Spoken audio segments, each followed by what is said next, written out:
forgot to mute the other one. So hopefully this is working as I always say. But we're here for another episode of Shooting the Breeze.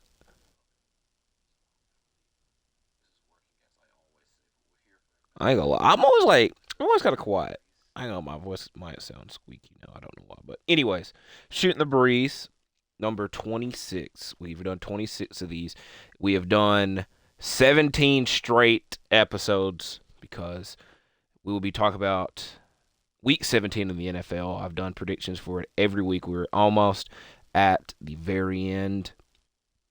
It'll be something that once it's gone, I'll be upset about, but I'm kind of hoping we can push through because I'm in the fantasy finals in one of my leagues. So in this episode of Shooting the Breeze, I'll give you some NBA notes as well as my Week 17 NFL predictions. But before we get really in depth, I'll apologize because if you watched last week's episode, I had a great idea that I did not follow up on, obviously, and that was doing NBA Christmas Day predictions. I'm not gonna lie, I'm not a fucking fan. Oh, I already let out an F bomb. I'm not a fan of this Gilbert Arenas card. It is not that. Look, he's get freaking scored on too. What the hell? I got it freaking in one of these packs, as I'm now just saying freaking. Anyways, Christmas Day games, which will be my first NBA note. I had the great discovery in last week's Shooting the Breeze. I'm like, you know what? I'm going to make a separate video talking about those games. And then Saturday came, and it was a busy-ass day, so I never got the time to, as well as getting the notification that Joel Embiid and Jimmy Butler won't be playing. Now, obviously, that was just one of the games, but it, like I said, bro, what else do I got to do? NBA on Christmas Day. I'm going to go, all right. I'm already out of whack, out of rhythm in the game and in the video, but in the grand scheme of things, it does not hurt. All right, that's a terrible shot by me. I'll admit that. Because I was going to talk about my schedule this week. Because there's potential that I have a video every dang day this week. But obviously, that did not come to fruition last week. Oh, you know what? We're just going to restart this, we're just going to act like this didn't happen. So, I'll talk about the schedule, NBA notes, and then Week 17 predictions. So, Friday, today, Shooting the Breeze. That's obvious. Let's get that one out of the way. I didn't even write that one down, but, let me put that out there. Friday. Now, normally I do my ROH reviews on Friday. Last week was delayed because there's an error on their end uploading the episode. And so I didn't get to watch it till late. OMG. So it got delayed till Saturday. Now, I'll say this. I might upload it Friday. I might upload it Saturday again. Hopefully there's no complications on their end. But Friday, nonetheless, AEW World's End predictions will be uploaded. I always like doing my pay-per-view predictions on at least a day before the event. That way, you have 24 hours to watch. Because I feel personally, I don't think I've ever went back and watched people's predictions after the event's taking place. Now, I appreciate the people that do that because I see the numbers go up after the event happens. So if you're watching my predictions after the event, I appreciate that. But as I say, I always try to get it out at least a couple of days or at least a day, 24 hours before the event. And in the case of this show, a lot of the matches have been announced, and as I always say, if any matches are added last minute, I'll put in the comments my predictions on them. That way you know what I think about it. And, it's just terrible wise because I, right now, don't have it wrote down because, I'm obviously making another video talking about it. And I half-ass paid attention to Dynamite tonight. I will say the main thing that I would talk about with Dynamite obviously will be covered on either my ROH review or the predictions video. So that's it for World's End talk. So Friday, World's End prediction, potentially ROH review at the latest on Saturday. This Joel Embiid card is not that good either. This is the first time I'm using the Embiid card. Look, he just freaking stood there. I know he's tired, but he just stood there that time. I'm also trying to get these assists with Grant Hill because it's a challenge. Orlando Magic assist. All right, there we go. Sunday, a video that will be very tiring to make, but year-end AEW / WWE awards. Now, I used to do these back in the day, and I don't remember exactly what categories I did, and it's very funny that 10-ish years later, I've seen a lot of other people do it, so it's not like really an original idea. I just don't want the video to take a long-ass time. So, keywords, by the way, are WWE and AEW. Those are the only companies I'll be covering in this because I feel I did not watch enough New Japan, Impact, and other companies to directly compete in this award scenario. So that's why I specified WWE / AEW. Even though I will be giving some honorable mentions to other companies during the video. But as of right now, my categories consist of Male Wrestler of the Year, Women Wrestler of the Year, Tag Team of the Year, Match of the Year, and then the Best of the Year and the Worst of the Year. So that is Sunday. And I mainly am putting it off till Sunday because, World's End has the potential to update that list a lot, even though I have a lot of it wrote out already. I think that should have been goaltending. So I just went through Sunday. Monday, this video can wait, but, I think the better it's out, the better. Or the quicker it's out, the better. Dream matches for 2024. Now, I don't think I'm going to go, balls to the wall. I think the limit I'm going to put is 10. But I, used to do this every year as well. Dream matches that I want to see this year and whatnot for Wrestling Fantasy Booking, which is weird because I don't know when the next Wrestling Fantasy Booking will be. Because in the case of AEW, they have not announced a pay-per-view prior to Revolution. And I feel it's a little bit too early to be doing a Revolution Fantasy Booking. So the next Fantasy Booking will... I don't think I'll do a fantasy booking for Royal Rumble, but I will make a video talking about who I think should win the Rumble prior to the Rumble predictions, even though I've already talked about it in the WrestleMania fantasy booking video I did a number of weeks ago, who I think and should win the Rumble. So I might be duplicating that. We shall see. So that's Sunday. Monday, probably the video it's going to be the most difficult to make and the one I'm looking forward to the most. I just went through Monday. I might have just said Monday. I feel like I just said Monday and meant to say Tuesday. Come Tuesday. Grizzlies franchise, episode 1. I've talked about this for at least the last 2 months. The Grizzlies season has been a lot better since Ja Morant has came back. Even though, as I'm speaking, he might be missing the game Thursday to sickness. Hopefully he's okay. I'm glad that he freaking blocked the crap out of that. And I just realized it's 19-11. That might go in. Okay. That was a nice ending. Grizzlies franchise episode 1.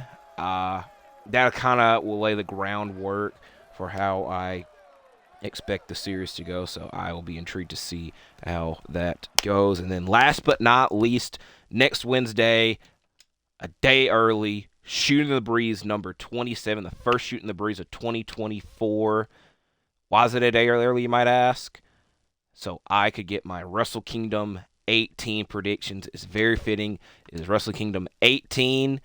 It will also obviously include my NFL Week 18 predictions as well. So as of right now, hopefully I can do all these videos, but I fully imagine I'll be having a week worth of videos this week, with this being the start. So hopefully I can do all these videos. I think the only video I might not do is the dream matches. It just depends and whatnot. But like I said, World's End predictions, not that difficult. ROH review, hopefully nothing gets in the way like last week.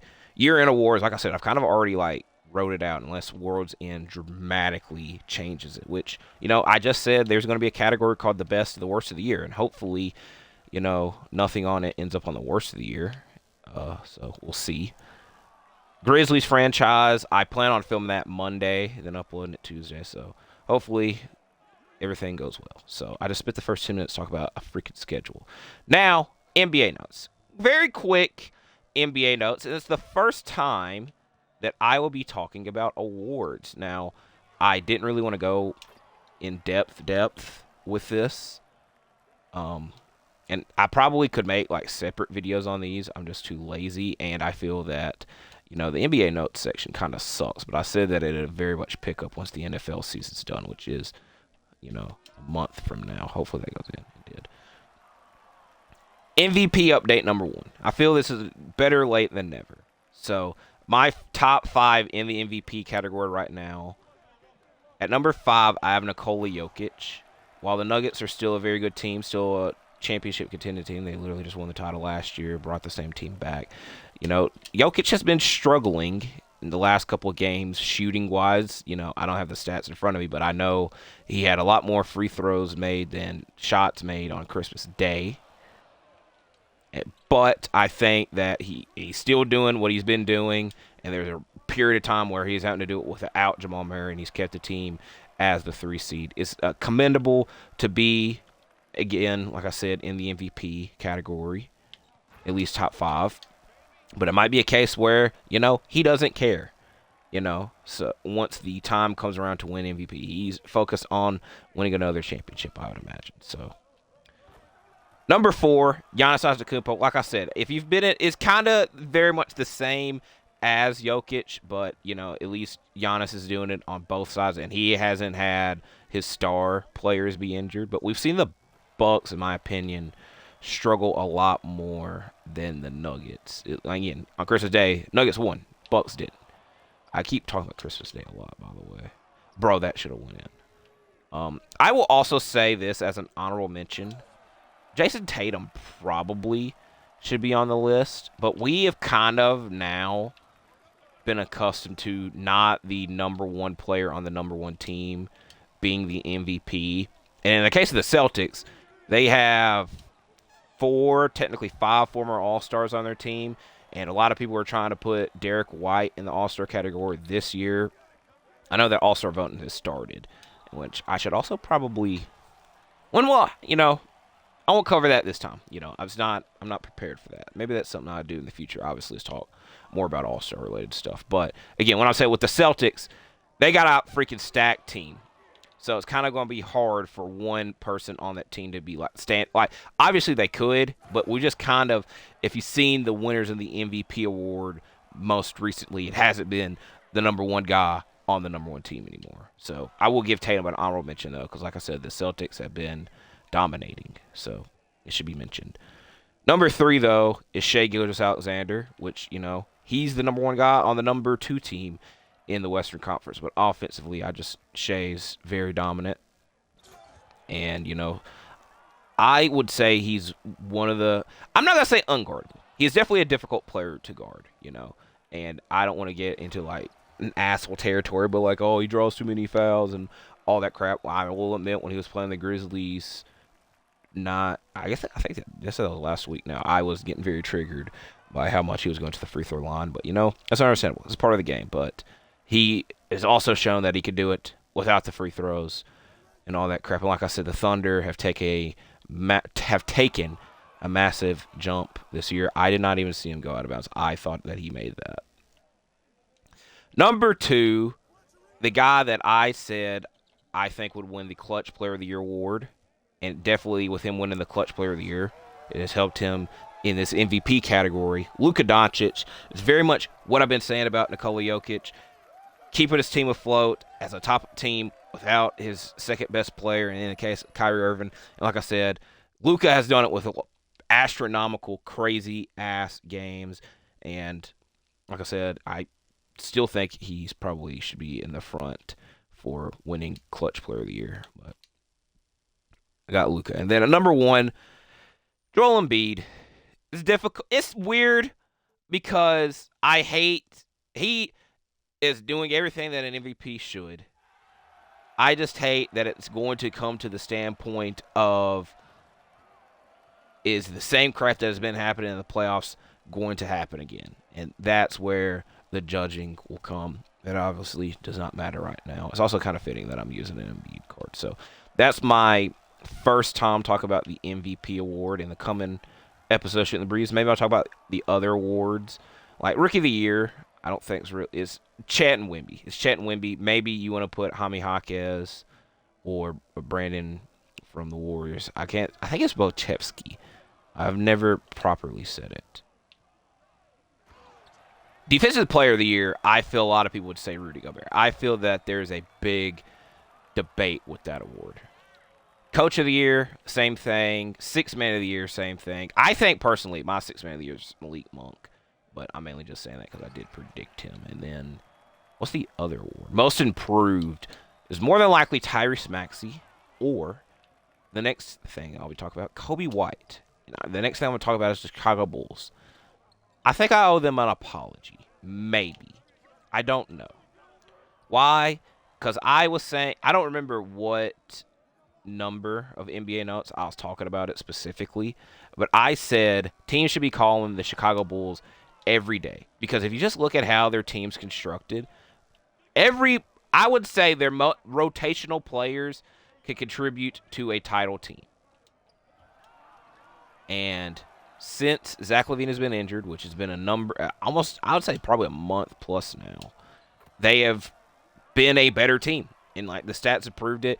Kobe White has played very great. Vucevic and DeRozan have played offensively great. It's just like they have been a good team. Now they're still in the same position that they are, but they're winning games. Which again, I think comes to, what I was saying originally. Hey, they've got every player on this team can contribute to a title team.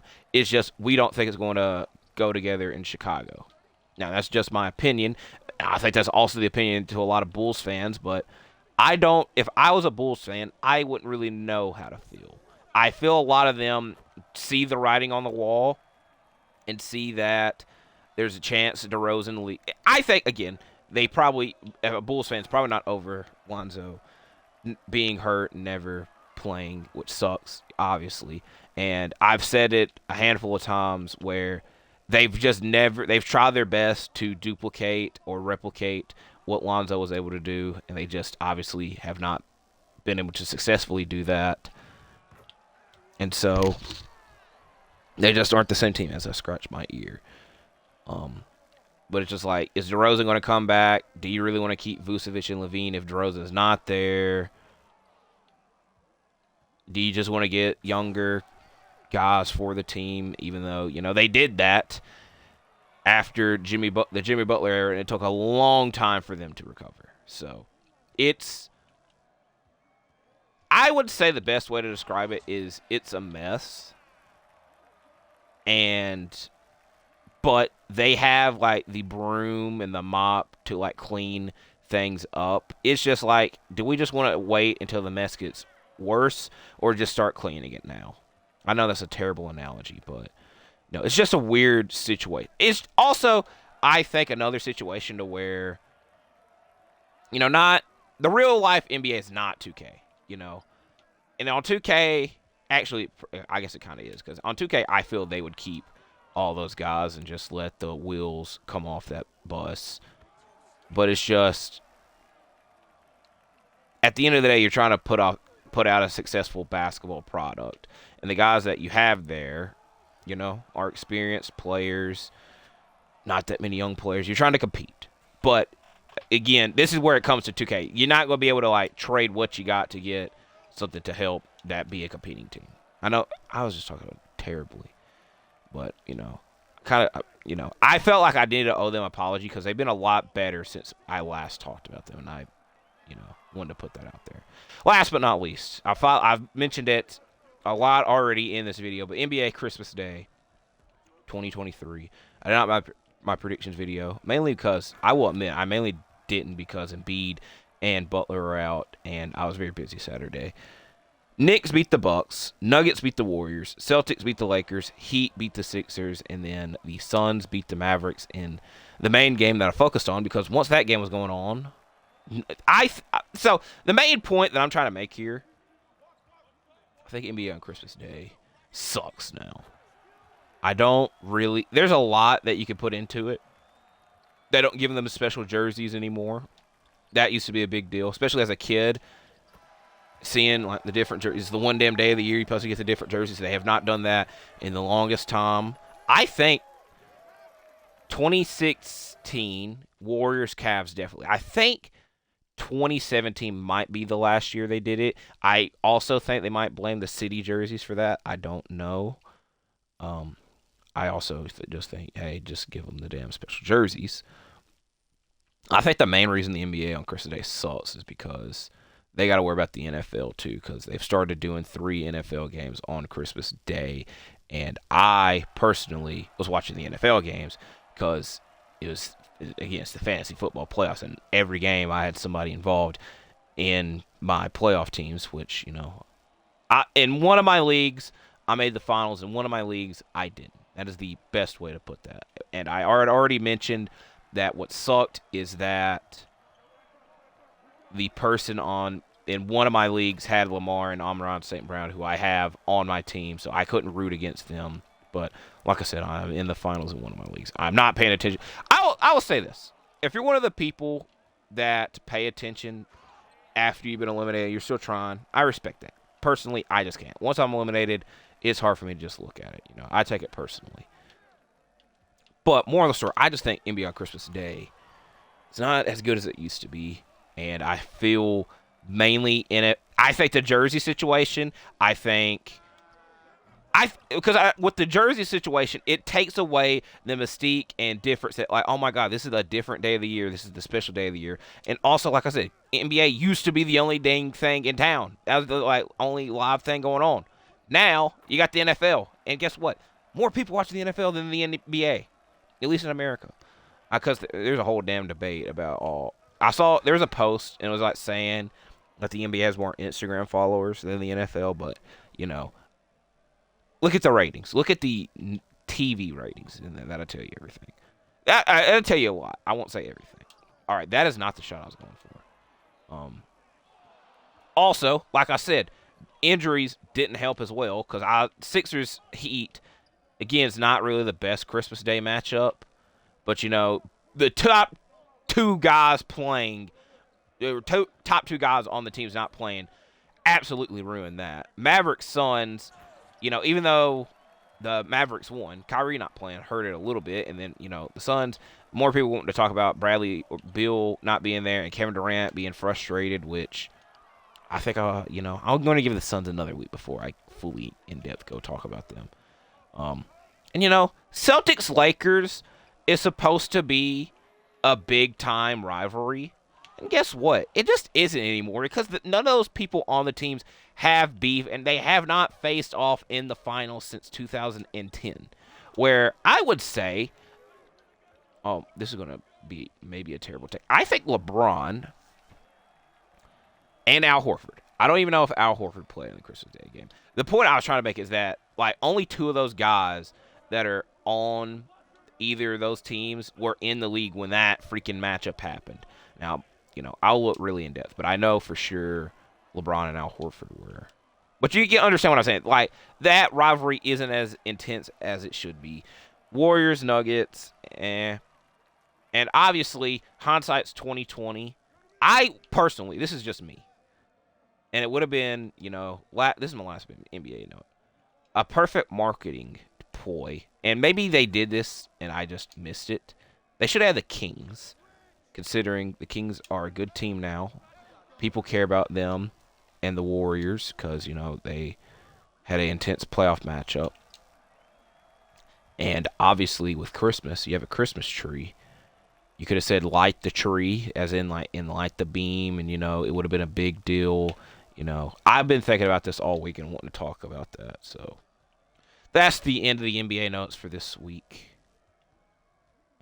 Like I said, hindsight's 2020. You know, nobody knows what the hell the Christmas Day, who's going to be playing, who's not going to be playing once Christmas Day comes around. So that, I feel, ruined it. But, you know, it is what it is. Now, let's get to the NBA. I feel a lot more of the shots I've been taking this game should have been going in, and then the one that shouldn't did. Hopefully. Okay. If we come back, I will. This will be Big time. All right. How? Don't want to quit. Nope. I'll just lose this game. That's on me. And he freaking missed anyways. NFL, Week 17. One more week. The playoff hunt is very intense, even though some teams that are still in the playoff hunt have given up, which is very surprising. You know, it's very weird because in the NBA that happened with the Mavericks last season. But, you know, it's understandable. I don't understand how that went in with Grant Hill being in front of it. So, the last Thursday night game, I believe. I've not looked at the schedule for next week, but I know that none of the games have times yet because they're trying to, like, whatever one is the best one for playoff seeding will be what is aired. Because I remember last year, my Packers, you know, had the Sunday night game and what ended up being Aaron Rodgers' last game as a Green Bay Packer. You know, that freaking sucked. It really did. Anyway, did the Grizzlies play that day? I feel the Grizzlies play that. I think the Grizzlies played the Utah Jazz that day, and like Jordan Clarkson pushed Desmond Bane. He tried to square up with him. It might be the same day. I feel it ended like right when that game started. I might be just making that up, like I said. I have to really look it up. Jets and Browns. The Jets have been eliminated from the playoffs. The Browns have done very well since Joe Flacco has come there, and you know, maybe he should have been the quarterback all along for the Browns.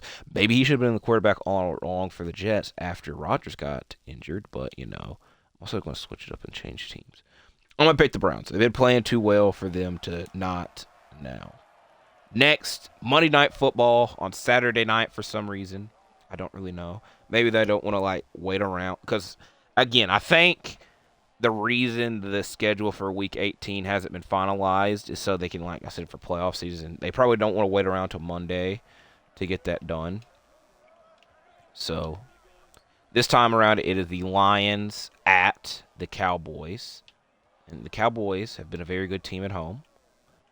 I appreciate Dak also for his services as my fantasy quarterback in the league I lost. So, you know, I don't have to root for the Cowboys that much anymore. And it hurts rooting for the Lions because, like I said earlier, I have Amon-Ra on the team that is in. But, like I said, I think the Cowboys have done well at home. I would be surprised if they don't this time around. So, I'm going to pick the Cowboys. Next, and will probably be the best game of the week, the Miami Dolphins at the Baltimore Ravens. Congrats to the Ravens on their impressive victory on Monday Night Football that I predicted and nobody else. I'm not going to say nobody else did, but I had faith in them to win. And what sucks is a hypothetical.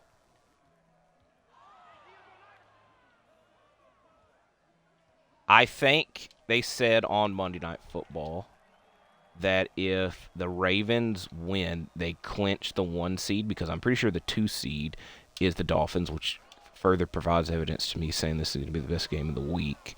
It's the 1 and 2 seed. Might be lying. Hey, Siri. Who's the number 2 seed in the AFC in the NFL? Okay, I found this on the web. For That's hilarious. She didn't want to say it out loud. In the NFL. Check it out. Am I going to get sauced up here? I don't understand that. I'm pushing the button. Why is he not? That's fine. All right, number 2 seed is the Dolphins, so I did not lie. The moral of the story is, I've said it several times, Lamar is my fantasy quarterback. And if he's already got the number 1 seed, I doubt he plays Week 18, or at least the full game. So I might be in a pickle there. Also, Raheem Mostert is on my fantasy team as well.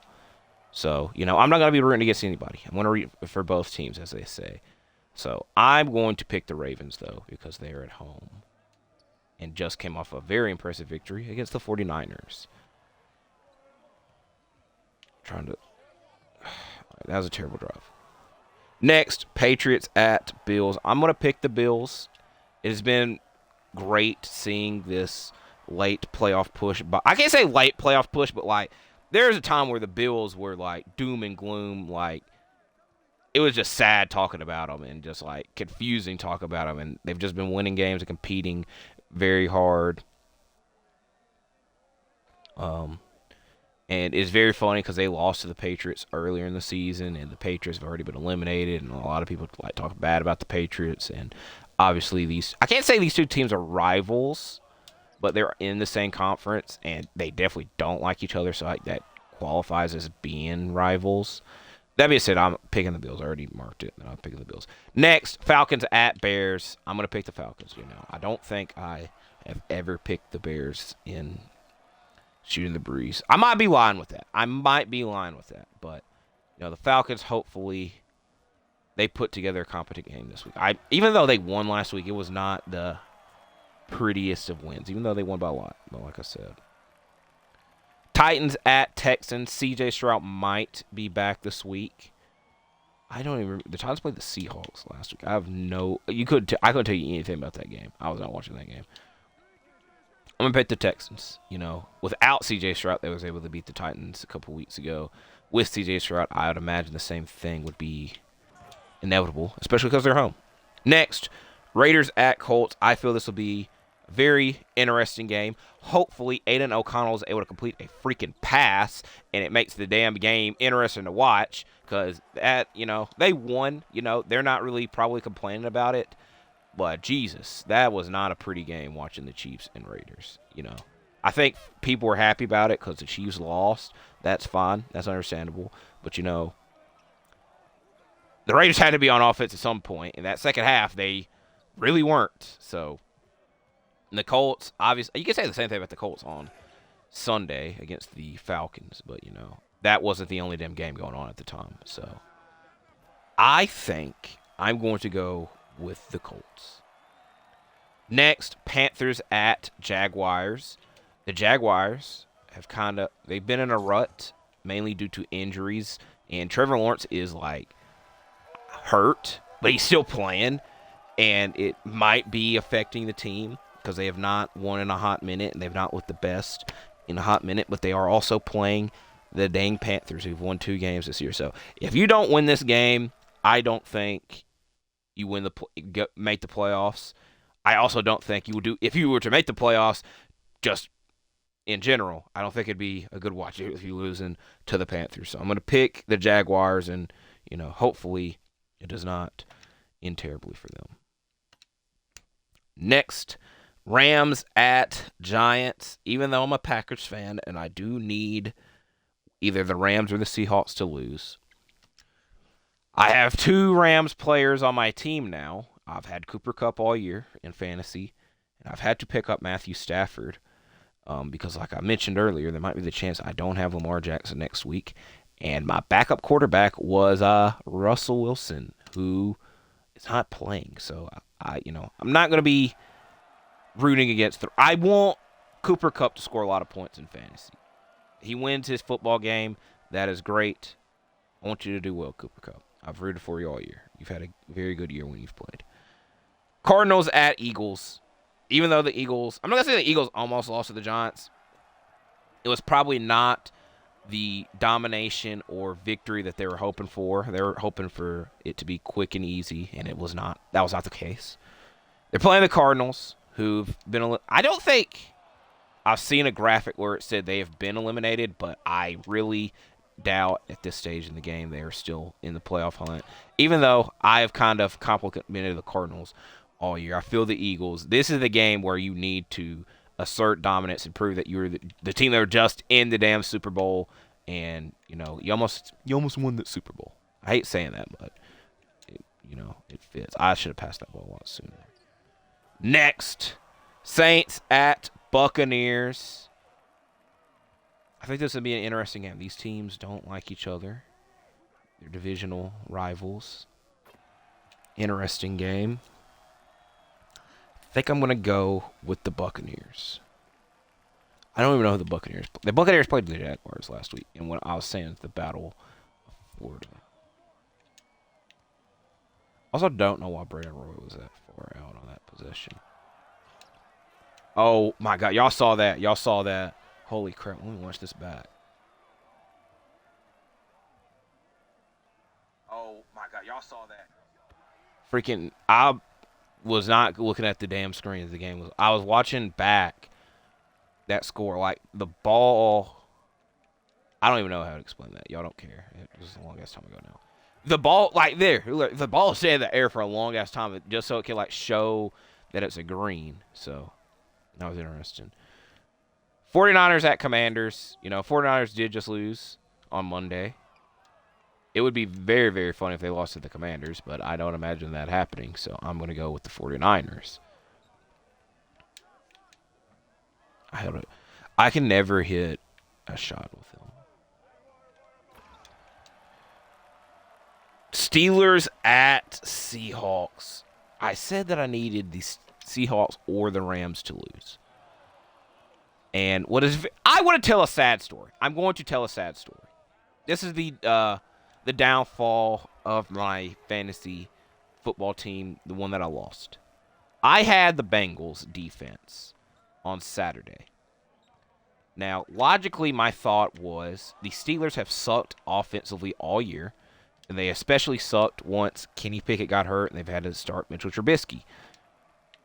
And then, obviously, they started Mason Rudolph. And the Bengals defensively, on fantasy, put up relatively good numbers. And like I said, playing the Steelers offense, who has not done well. And then George Pickens lit they ass up. So I'll give credit for that. But, this is why you stick with your defense you had all year. Because I was a little bit concerned about the Ravens defense against the 49ers, even though fantasy-wise they did great. And my other defense was the Dolphins, who, again, hypothetically, Dak was my quarterback. I wasn't going to root against the Cowboys offense because of that. I did not freaking foul him. So I went with, I thought was the logical option, and it ended up sucking completely. Okay, I jumped extremely too early. That being said, Steelers, can you make it up for me this week and beat the Seahawks is the moral of the story. Chargers at Broncos is a very interesting battle because, like I said, it seems the Broncos have given up and they expect to not make the playoffs, even though they are not mathematically eliminated because they're sitting Russell Wilson, who a lot of people are sympathizing over because they feel like he's getting blamed for a bad season for the Broncos, even though it was way worse last year. So I'm intrigued to see what the future of Russell Wilson is. I don't think he's going to be. I don't think he's a bum, and don't think he's going to retire. But also, this Chargers team looked very decent against the Bills last week. So I think this is a coin flip game essentially. I think I will pick the Broncos because they are the home team. Chiefs versus Bengals. Bengals at Chiefs. I'm going to go with the Chiefs. This is very much the case with the Eagles that I was just saying. Y'all two teams are just in the Super Bowl. Now, this one's a bit different because they lost on Christmas. The Eagles won. They're playing the Bengals, who, again, I just went over this bad performance they had last week. Y'all need to put it together. If y'all want to make another Super Bowl, I personally don't see it happening. And this year, you got to win this game, You're already not going to be the number one seed. That's not the worst thing, but, it is what it is. So I'm picking the Chiefs, though. Last but not least, Sunday Night Football. Packers at Vikings. I've not picked against my Packers all year. I ain't going to start now. It's very funny that the main discussion about this game now, at least Packers-wise, that Jair Alexander will not be playing, because he has been suspended due to it. Oh, my God. I knew that was going to happen. I knew you got to be in front. You always got to be in front. That he inadverted himself as to be a captain for the game last week and almost messed it up, and they suspended. Y'all know I talk highly of Jair Alexander all the time, so I personally think it's a little bit bull crap. But, I understand it. That being said, I can say this now that I'm eliminated. This is the last time I'm going to bring up this fantasy team that I'm eliminated from. That fantasy league I'm eliminated from. Justin Jefferson was my first overall pick. This is the league that I got the first overall pick in. And I was so worried that I would make the fantasy championship game because I knew this game was Sunday Night Football. Because if you watch last year, Vikings at Packers, I believe that was the second to last week. It might have been third to last week. It was one of the two. Jair did Justin Jefferson up. He obviously did the thing. He did the gritty, which, I think I'm going to actually put that in the thumbnail of this video if I don't find a proper Packers Vikings graphic. I think that's the picture I'll use. Regardless, it would have been a weird ass situation to be in. I've been thinking about that for months, but obviously I don't have to worry about that because I'm not in that fantasy championship game. Also, Jair ain't freaking playing. So we will see what happens, and hopefully my Packers win. Hopefully I win this fantasy championship because I've been talking about it nonstop. I've been thinking about it nonstop. It's my top priority. I would say, months worth of work and I wouldn't say work, I ain't get paid for this, but dedication has been going to this. I really hope that I win. And if you're not in my league, I hope that you win yours. If you're still competing, I'm wishing everybody well because the next time you'll see me on Shooting the Breeze, it'll be a new year. So hopefully we enjoy the rest of our weekend. Watch the rest of my videos that I plan on doing. Thank you for watching this video. Stay safe, like and subscribe, and I'll see you in the next.